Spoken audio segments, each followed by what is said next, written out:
का bulls vision में। आज मैं आपको बताऊंगा कि आईटी ऑफिसर की जॉब प्रोफाइल क्या होती है बैंक में। तो जो भी इसके एस्पिरेंट्स हैं जो आईटी ऑफिसर बनना चाहते हैं बैंक में, उनके लिए वीडियो काफ़ी हेल्पफुल है कि बैंक में आईटी ऑफिसर किस तरह से काम करते हैं। तो इसके लिए पहले आपको पता होना चाहिए कि बैंक किस तरह से डिवाइडेड होता है बेसिकली। तो इनिशियली सबसे ऊपर आपका कॉर्पोरेट सेंटर होता है जहाँ पे हेड ऑफिस है, जहाँ पे चेयरमैन होते हैं। और वहीं पे जनरली आईटी हेड ऑफिस भी होता है या अलग भी हो सकता है। उसके बाद नीचे वो सर्कल में डिवाइडेड होता है। तो सबसे ऊपर की यूनिट जो है वो कॉर्पोरेट सेंटर है, उसके नीचे की यूनिट आपका सर्कल है। सर्कल से नीचे की अगर हम बात करें तो आपके मॉड्यूल्स होते हैं, और मॉड्यूल्स के नीचे आरबीओ होते हैं, रीजनल बिजनेस ऑफिसेस, और उसके अंडर ब्रांचेस काम करती हैं। तो जो आईटी ऑफिसर की पोस्टिंग है वो आरबीओ में भी हो सकती है, मॉड्यूल में भी हो सकती है, सर्कल में भी हो सकती है, और आपकी कॉर्पोरेट सेंटर में भी हो सकती है। तो आपका वर्क प्रोफाइल आपकी पोस्टिंग के ऊपर डिपेंडेंट होता है कि आपको किस तरह का काम करना पड़ सकता है। तो इसमें मोटा मोटा बात करते हैं सबसे पहले आपको आरबीओ के बारे में। तो आरबीओ में अगर हम काम कर रहे होते हैं तो आपका बेसिक काम जो है ब्रांचेस को सपोर्ट करना होता है। कोई नई ब्रांच खुल रही है तो वहाँ पे सारा जो भी आपके वेंडर मिले होंगे, आपके पास एक कंपनी डिप्लॉयड होती है जो ब्रांच को सेटअप करती है। लेकिन ऊपर लेवल पे आपको देखना पड़ेगा कि किस तरह से सारी सारी चीज़ें वहाँ पे सेटअप होती हैं, और ब्रांच जो है पूरी वर्क में आती है, और उसके बाद उसकी चेकिंग आपको करनी है। तो ये आपका एक काम रह सकता है। या ब्रांच में किसी भी तरह की सपोर्ट की रिक्वायरमेंट है तो आपको हमेशा एक दो जो है ब्रांच में विप्रो हो सकती है, टीसीएस हो सकती है, उनके कुछ लोग रहते हैं, उनके थ्रू आपको कोऑर्डिनेट करा के कोई भी सिस्टम की प्रॉब्लम है वो ठीक करवानी है। और जो भी सर्कल से कोई चीज़ रोल आउट हो रही है जो आईटी से संबंधित है तो उसको आपको करवाना पड़ेगा फर्दर। तो इस तरह से आपका मेनली काम क्या रहता है, ब्रांचेस को ओपन करवाना या ब्रांचेस में कोई दिक्कत आ रही है वो सॉल्व करवाना, और जो भी सर्कल या मॉड्यूल से कोई चीज़ चल रही है उसका उससे रिलेटेड कोऑर्डिनेशन करना, और कुछ मिसलेनियस काम हो सकते हैं। मेनली आपका अगर आप आरबीओ में पोस्टेड हो तो ये काम रह सकता है। आरबीओ में जनरली पोस्टिंग की प्रोबेबिलिटी कम रहती है।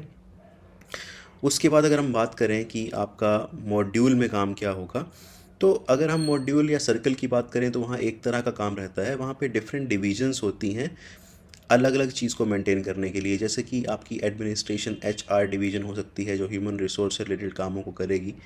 उसके अलावा आपकी बिजनेस यूनिट्स हो सकती हैं जो बिजनेस को प्रमोट कर सकती हैं। एनपी यूनिट हो सकती है जो कि आपके जो अकाउंट्स नहीं ढंग से वर्क कर रहे हैं उनको लुक आफ्टर करती है। आपकी प्रीमाइसेस एंड एस्टेट डिवीज़न हो सकती है जो कि सारे बिल्डिंग से रिलेटेड काम को देखती है। तो आपकी अगर आप सर्कल में पोस्टेड होते हैं तो आपकी वर्क प्रोफाइल किस तरह की रहेगी उस पे डिपेंडेंट है। जैसे कि वहाँ पे मेनली आप आईटीएस में पोस्टेड होते हैं जो कि आईटी सर्विसेज डिवीज़न है, या आप अल्टरनेट चैनल्स में पोस्टेड होते हो, या आप एमआईएस में पोस्टेड होते हो।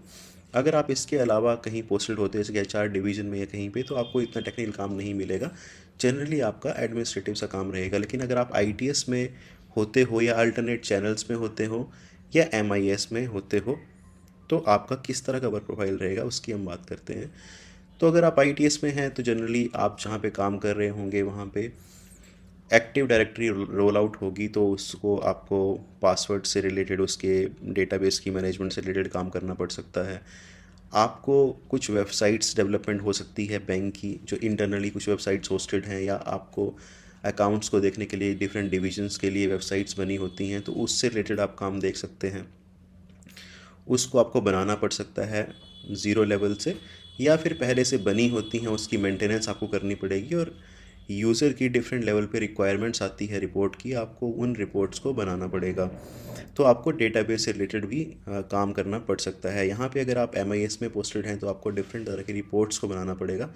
तो उन रिपोर्ट्स के लिए आपको डेटाबेस की अंडरस्टैंडिंग होनी चाहिए, बिकॉज यूज़र की रिक्वायरमेंट के बेसिस पे आपको क्वेरीज जनरेट होंगी, उनको आपको सॉल्व करना पड़ेगा। जैसे कि हो सकता है कि आपसे कोई आके पूछे कि हमारे रीजन में या एक मॉड्यूल में प्रायोरिटी सेक्टर में कितने अकाउंट्स को रिबेट मिली है।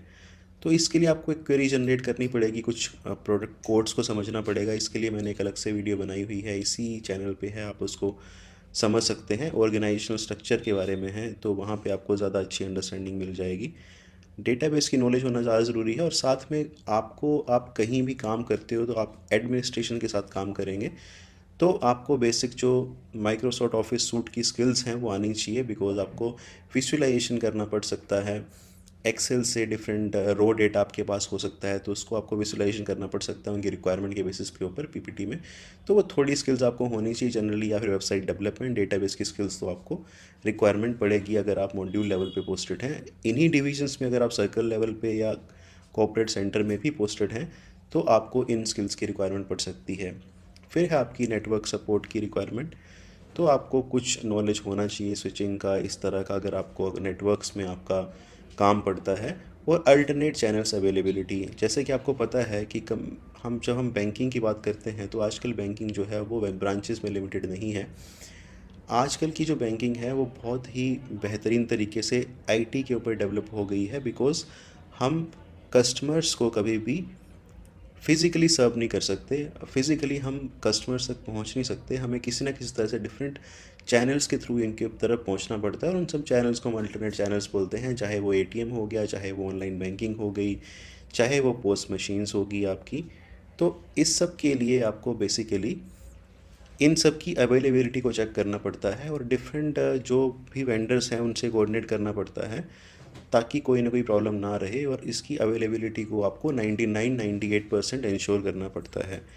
अब हम बात करें कि अगर आप टॉप हेड ऑफिस में पोस्टेड हैं तो वहाँ पे आपका काम किस तरह से थोड़ा सा अलग हो जाएगा। अगर आप इन डिविजन्स में पोस्टेड हैं तो आपका काम यही रहेगा, बट अगर आप इनसे अलग किस तरह का काम वहाँ पे आपको रहेगा, उसकी जानकारी हम आगे लेते हैं। तो उसकी हम बात करें तो मेन हेड ऑफिस में आपको वेंडर मैनेजमेंट और आरएफपी रिक्वेस्ट प्रपोज़ल बनाना पड़ेगा। तो रिक्वेस्ट फॉर प्रपोज़ल होता है कि आपने कोई चीज़ लगवानी है, कोई फायरवॉल परचेज़ करनी है बैंक के लिए, कोई प्रोडक्ट आप यूज़ करना चाहते हैं, या आपका कोई प्रोडक्ट जो है वो ऑब्सोलीट हो गया है तो उसके लिए आपको एएमसी करवानी है, एनुअल मेंटेनेंस कॉन्ट्रैक्ट होता है, या कोई चीज़ परचेज़ करनी है तो उसका एक प्रपोज़ल बनता है, उसके बाद उसकी अप्रूवल होता है, अप्रूवल के बाद उसको आपको परचेज़ करना पड़ता है। तो पूरा का पूरा वेंडर मैनेजमेंट और परचेज़ल काम में आपको क्योंकि उसमें फाइनेंशियल बिडिंग भी होती है, टेक्निकल बिडिंग भी होती है, तो उसको आपको प्रपोज़ल को बनाना, इवेल्युएट करना, इस तरह के कामों में आप इन्वॉल्व हो सकते हो अगर आप टॉप हेड ऑफिस में पोस्टेड हो। दूसरा जो बहुत ही इम्पोर्टेंट काम है वो है कॉम्प्लाइंस मैनेजमेंट। अब कंप्लाइंस मैनेजमेंट में क्या है यहाँ पे कि अगर आप सपोज़ आपका बैंक कोई भी रिसोर्सेज को यूज़ कर रहा है तो उससे रिलेटेड आपको उनको सर्टिफिकेशंस मेंटेन करनी पड़ती हैं, जैसे कि आईएसओ सर्टिफिकेशन होगी, ऑडिट से रिलेटेड सर्टिफिकेशंस हो गई, उनको साइबर ऑडिट कराना पड़ेगा, आईटी ऑडिट करना पड़ेगा, उनको सीसीएमपी करना पड़ेगा, साइबर क्राइसिस मैनेजमेंट प्लान बोल सकते हैं इसको। तो ये सब चीज़ें उनको करवानी पड़ती हैं, इनके सर्टिफिकेट्स कभी भी एक्सपायर नहीं होने चाहिए, इसका उनको साइबर ऑडिट करवाना पड़ता है ताकि कोई भी इशू ना हो। तो इस तरह की चीज़ें चलती रहती हैं लगातार, तो आप इस तरह के कामों में इन्वॉल्व हो सकते हो। फिर बैंक कोई अपना टेक्निकल प्रोडक्ट रोल आउट कर रहा है तो उसमें आपको बहुत ही इम्पोर्टेंटली पार्टिसिपेट करना पड़ेगा। आपको उसकी टेक्निकल ट्रेनिंग्स के लिए हर सर्कल में जाना पड़ेगा, वहाँ पे आपको बताना पड़ेगा कि किस तरह के फ़ीचर्स इसमें हैं, सबको ट्रेनिंग्स देनी पड़ेंगी आपको।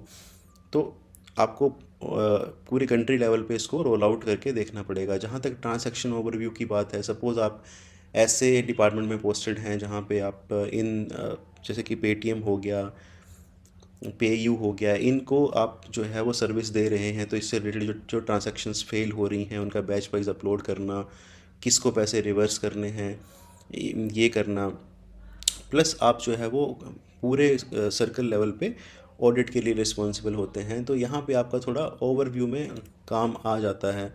तो अगर आप ब्रांचेस की बात करें तो आपको बेसिक लेवल पे जानकारी मिलेगी कि अकाउंटिंग किस तरह से होती है, अकाउंटिंग में क्या पैरामीटर्स किस तरह से होते हैं। अगर आप थोड़े सर्कल लेवल पे आ जाएंगे तो आपको एक मिडिल लेवल मैनेजमेंट का फील आएगा कि किस तरह से आप ब्रांचेस से भी कम्युनिकेट कर रहे हैं, आप उनको बात कर रहे हैं कि आपको क्या करना है, प्लस आपको भी इंस्ट्रक्शंस ऊपर से आ रही हैं हेड ऑफिस से कि क्या क्या चीज़ें रोल आउट हो रही हैं। बट आपको पूरा प्योर टेक्निकल में जाना है, ओवरव्यू चाहिए, तो आपको हेड ऑफिस में जाना पड़ेगा सबसे ऊपर, जहाँ से सारी चीज़ें रोल आउट होती हैं, सारी सर्टिफिकेशंस आती हैं, सारे प्रोग्राम्स इम्प्लीमेंट होते हैं।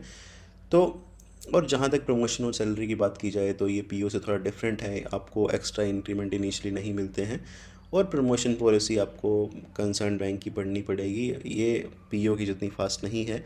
बट अगर हम बात करें तो आपको ट्रांसफ़र में रिलैक्सेशन मिलती है, आपकी ट्रांसफ़र इतनी फ्रीक्वेंट नहीं होती, आपको हार्ड एरिया पोस्टिंग्स नहीं करनी पड़ती हैं, आपको मिनिमम आरबीओ में जाना पड़ सकता है, और वो भी अच्छी सिटीज़ में रहते हैं। तो ये कुछ बेनिफिट हैं और कुछ नुकसान हैं। आपको इसके बारे में कोई और जानकारी भी चाहिए तो आप चैनल को सब्सक्राइब कर सकते हैं, कमेंट्स में पूछ सकते हैं, और आप मेरे चैनल को सब्सक्राइब कर सकते हैं। Thank you so much.